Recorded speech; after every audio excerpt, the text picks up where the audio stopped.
it's the playoffs, and you know what that means. It's time for the Steelers to win a Super Bowl. That's at number 7, because we're the best football team that's ever been. And don't let anybody tell you that the New England Patriots are. And I got some information for you, some inside information. The NFL, they rig the Super Bowl. They rig everything. They rig it for the Patriots. Just look at what happened to that tight end for the Steelers. He caught the ball, but of course it's New England, and you can't let them lose. So they said it was incomplete, said the ball was moving. It wasn't moving. It don't move. No. Now we'll get into what happened with Tomlin here for him and his thugs run around for the Steelers in a minute. But we need to talk about how the NFL and Tom Brady, he's in the Illuminati. Don't believe me? Listen, these are facts. These are facts. If you chart the coordinates between New England's Tom Brady's hometown of San Mateo, California, his adopted town of Boston, Massachusetts, and his sunny retreat in Santa Teresa, Costa Rica, you'll find an almost perfect triangle. Illuminati. There's merely geometrical manifestation of why a kid regarded as a 6th-round talent out of college just happened to turn into one of the greatest quarterbacks of all time because he had help. His ascension was preordained. So besides the Super Bowl odds, here's another important number. Tom Brady was born on 8/3/77. That's the number 12. Russell Wilson, born on 11/29/88. He wears number 3. The event, the Super Bowl that they played in, this is just the Seahawks one, 2-1-15. If you add Brady's numbers up individually, including his jersey number, you'll have the sum of 47. With Wilson's total, 42. Subtract the sum of those numbers and the date of the event, which is 11, and the final score is Patriots 36, Seahawks 31. It's that simple. It's all the numbers.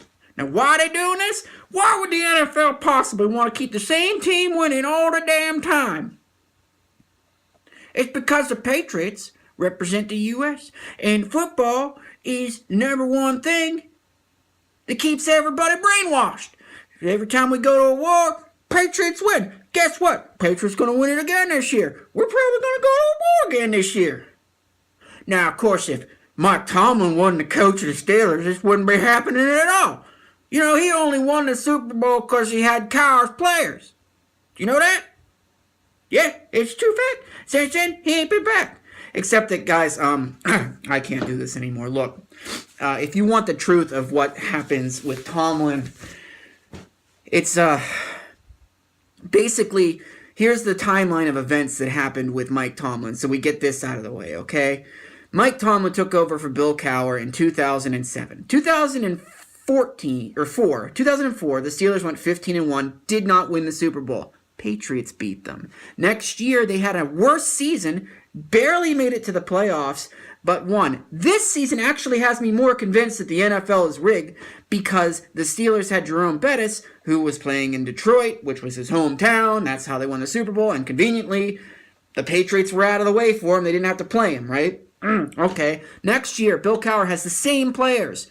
Doesn't even make the playoffs. The next year, Mike Tomlin comes in, takes over the team, loses to the Jaguars. The next year, Mike Tomlin wins the Super Bowl with Cowher's players. The same players that Cowher couldn't win with. He's black. We know.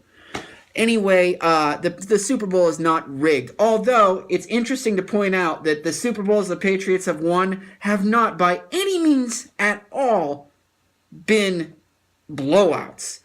They beat the Rams, which was an upset, by the way. I don't know how many of you remember, but we cheered for the Patriots in 2001. Except that it was rigged because 9/11. Okay, the next time they won one was against the Eagles, where Donovan McNabb was throwing up on the field and couldn't manage a clock, and they barely won anyway. The next time they played the Panthers, somehow Jake Delhomme almost beat them, but their kicker kicked it out of bounds, so the Patriots had to go 30 yards. Again, maybe that might indicate some rigging, or more than likely, John Casey was just a terrible kicker. Follow that up with an undefeated season where they lose to the Giants. Follow that up with another season where they lose to the Giants. Follow that up with them playing the Seahawks and where the Seahawks blew it. Then Follow that up where they played the Falcons, and the Falcons blew it. So by no means are the Patriots being helped by anyone other than the other team. So unless the other team is in on the rig, why would the NFL... Tell me, please tell me.